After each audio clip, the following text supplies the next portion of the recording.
Effectivement, c'est le temps de nos chroniques avec le Carrefour Jeunesse Emploi de Frontenac. Et pour les prochaines semaines, j'ai le plaisir de recevoir à nouveau Pascal Clément.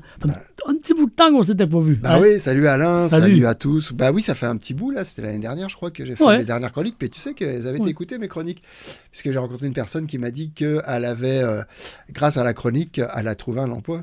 Ah oui! Et puis ça m'a surpris, je ne la connaissais pas la personne. Fait que elle m'avait reconnu, elle m'a entendu, puis elle dit, tu as écouté votre chronique? Elle avait suivi tes conseils? Ouais, elle a suivi mes conseils, et puis elle a eu un emploi qui ça l'a aidé à son Ça l'a aidé. C'est positif. Mais j'étais ravi d'apprendre ça. Merci de me le dire. Cette semaine, Pascal, tu vas nous parler de 5 résolutions professionnelles pour l'année 2025. Exactement. Là, pour bien commencer l'année... encore le temps. On a encore le temps, on est au mois de février, donc bonne année à tous. Oui. Mais bon, on arrive plus proche du mois de mars, mais... c'est pas grave. Ce jeudi, on va dire qu'il y a des résolutions professionnelles à prendre en 2025. La première, c'est faire part de vos besoins à votre employeur. Souvent, dans un milieu de travail, on oublie un petit peu, on s'oublie. Puis, ce qui est important, donc, c'est toujours travailler ses compétences communicationnelles. Donc, éventuellement, toujours aussi pour son bien-être, de bien communiquer avec son employeur. C'est quoi le soutien que tu auras besoin de ton employeur? C'est quoi ton introspection? Cibler tes difficultés pour t'améliorer dans ton année. Et tout ça passe par la communication. Donc, quand on parle de résolution professionnelle, c'est de dire, OK, moi, cette année, je vais essayer quand même pour que ça se passe mieux dans mon travail, ça passe beaucoup par la communication, donc d'aller vers l'employeur, puis d'en faire part, évidemment, dans le respect. Donc ça peut être une des premières résolutions. Okay. Donc faire part de ses besoins. Être franc tout de suite. Tout de suite. Puis il y a des choses des fois qui sont irritantes, d'en parler. Quelle solution on peut trouver, comment je peux être plus performant aussi. Puis ça aide beaucoup, donc ça peut être une des premières résolutions. La deuxième, ça serait viser mieux avant de miser plus. Puis ça, j'aime bien dans le sens où je veux dire, que veux-tu dire? Viser un meilleur environnement de travail plutôt qu'un meilleur salaire. Parce que on passe la majorité de notre temps au travail. Tout à fait. Donc, je ne dis pas que le salaire n'est pas important, au contraire. Mais... c'est surtout avec tout augmente en ce moment. Mais quand on veut avoir des bonnes résolutions, plutôt que de viser plus, viser mieux. Privilégier votre santé mentale. Parce que des fois, malheureusement, il y en a qui vivent dans des entreprises où le milieu est toxique. Beaucoup de pression. Beaucoup de pression. Puis, est-ce que c'est ça que vous voulez subir? Donc, faites votre introspection, puis visez peut-être un emploi où vous allez vous sentir bien, mais pas forcément le gros salaire. Le gros salaire, tout le monde veut un gros salaire. Mais je vous le dis par expérience, c'est pas ça, le gros salaire si vous avez un environnement de travail qui vous plaît, vous vous sentez bien, vous êtes heureux d'aller travailler, visez mieux que plutôt viser plus. Ça serait une bonne résolution. Très, très bien dit. La troisième résolution, faire la différence entre vie perso et vie professionnelle. C'est souvent, c'est l'erreur qu'on peut faire. Donc, bien concilier vie perso et vie professionnelle, de se déconnecter quand on finit le job, de tirer la switch off. Puis pas toujours facile. Pas facile. Mais moi, dans le type de travail que je fais, c'est important des fois de le faire. Puis c'est pas toujours facile de le faire. Mais si tu amènes la job à la maison, tu te reposes pas, puis tu reviens le lendemain, c'est lourd, c'est chargé, c'est fatigant, puis tu n'as pas de fun à aller au travail. Tout à fait. Donc, ce qui est important, c'est mettre la switch. Décrocher.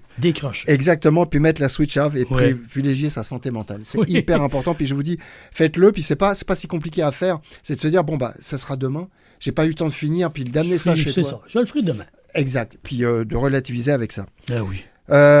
La quatrième résolution, élargir son réseau professionnel. Ça, on l'oublie souvent, mais d'optimiser ses opportunités de travail en élargissant son réseau professionnel. Mieux entretenir son réseau de contacts pour réaliser sa résolution professionnelle. Parce qu'en même temps, d'avoir des bonnes relations professionnelles, c'est hyper important, ne serait-ce que déjà dans son cadre de travail. Puis des fois, peut-être dans vos résolutions, de trouver peut-être un emploi qui, ça me correspondrait plus. Donc si on a élargi son réseau professionnel, ça donne des ouvertures aussi. Je dis pas que de quitter son emploi, c'est pas ça que je veux dire. C'est que des fois, on est peut-être dans un emploi qui ne nous convient plus ou qui ne nous convient pas. Envie de nouveaux défis. C'est ça, de relever de nouveaux défis, puis de se réaliser aussi. Donc, élargir son réseau professionnel peut être une bonne résolution. Et la dernière, continuer à apprendre. Oui. Parce que souvent, on est sur nos acquis. Quel âge. À n'importe quel âge. Exactement. À n'importe quel âge. C'est ça. Peu importe ce qu'on a, c'est d'apprendre. Toujours d'être curieux, par faire ses connaissances, acquérir des meilleures compétences, en fait. D'aller des nouvelles compétences pour progresser dans sa carrière. Puis, ne serait-ce que, c'est pas d'évoluer, mais c'est d'être au courant, d'être proactif, d'être innovant tout le temps. Donc ça demande de notre part de s'investir dans nos recherches. Pensez à votre capital compétences, parce que c'est ça qui va améliorer si jamais vous voulez changer de carrière aussi. Donc être plus engagé permet d'avoir une meilleure estime de soi et un plus grand sentiment d'efficacité dans son travail. Donc plus on va se perfectionner, plus on va être ouvert. Puis ça va beaucoup avec le côté moins Inc. J'avais assisté à la conférence de Sylvain Boudreau la semaine dernière au Cégep, ce qui était super. Puis félicitations en passant à Justine Malenfant, qui a été l'instigatrice. Elle est étudiante en technique d'éducation. Super, ça a été encore félicitations Justine. Je sais, je te l'ai écrit, mais si tu m'écoutes... Publiquement. Puis vraiment, c'est une belle conférence sur le moins Inc. Et puis d'apprendre en fait, mais de ne pas oublier que quand on est au travail, on est en scène.